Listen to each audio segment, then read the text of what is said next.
Grace and peace to you. Hope everyone's doing well. Hope this message finds you doing well. So, listen, just want to deal with something here. Awake to righteousness and sin not. Sound familiar? It should. If it doesn't, then it should sound familiar now because I just said it.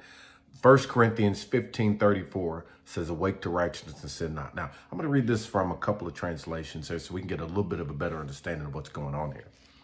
From the Passion Translation, it says, come back to your right senses and awaken to what is right. Repent from your sinful ways, for some have no knowledge of God's wonderful love. You should be ashamed that you make me write this to you.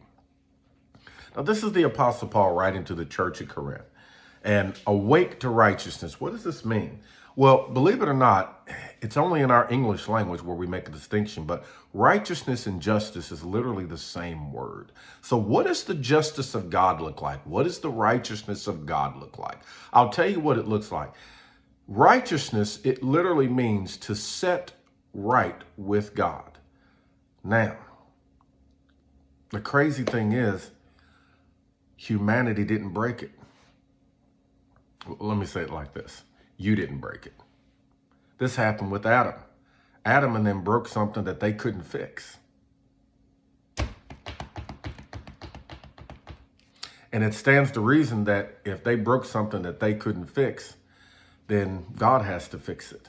What was it that was broken? What's broken was your union with God. Oh my gosh.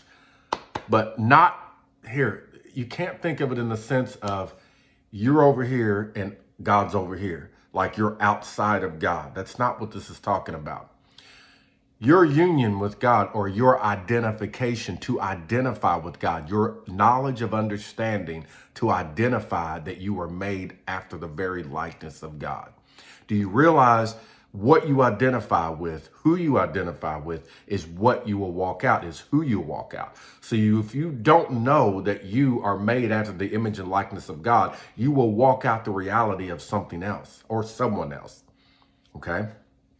So broken union with God is equivalent to you not knowing your identification with God. And when you don't know your identification with God, you don't know your union with God, then you will carry out the same ideals and things like so as being separate. That's what it is to be separate from God. Because here's the thing. If it was about you trying to pull God in and you making him Lord, then who's the Lord? How about he's already Lord? He's already done something. You just need to wake up to the reality and believe it and deal with it. Sorry to be so harsh about that, but that's just the truth. Awake to righteousness. Wake up to what God has already set right. God has set right the union between God and man. The thing that was broken was darkness. That's what sin is. It's darkness that comes in, because sin means to miss the mark. That's what it means. It means to miss the mark. Well, when you're in darkness, you will miss the mark. Jesus came to obliterate that darkness and show you the way. Well, the way is that you're actually not so far apart from God. You're in close communication and close union with God. So, awake to righteousness. What's this mean? Wake up to the reality of what's already true about you, and let's walk it out and let's believe it. The quicker you believe your union with God, that you do come from God, you are made after the image of God. I know what you may be saying. Well, don't I have to say a prayer? You can. Or you can just simply believe the good news. That's what it was predicated upon in the first 300 years of the church. They did pray, but they prayed out of what they believed. Their response to God was out of what they believed. The truth was shown to them, and they woke up like, wow, wait a minute, I see it.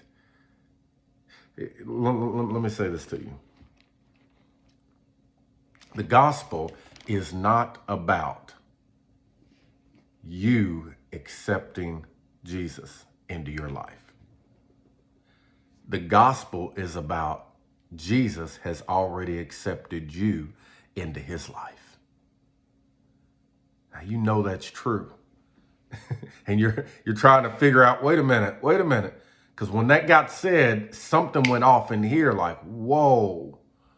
So I'm going to say it again. The good news is not about you receiving Jesus into your life. The good news is about Jesus has already accepted you into his life. Now, wake up to the reality. What kind of life is that? Hey, let's find out together. Have a nice day, and remember, you're loved.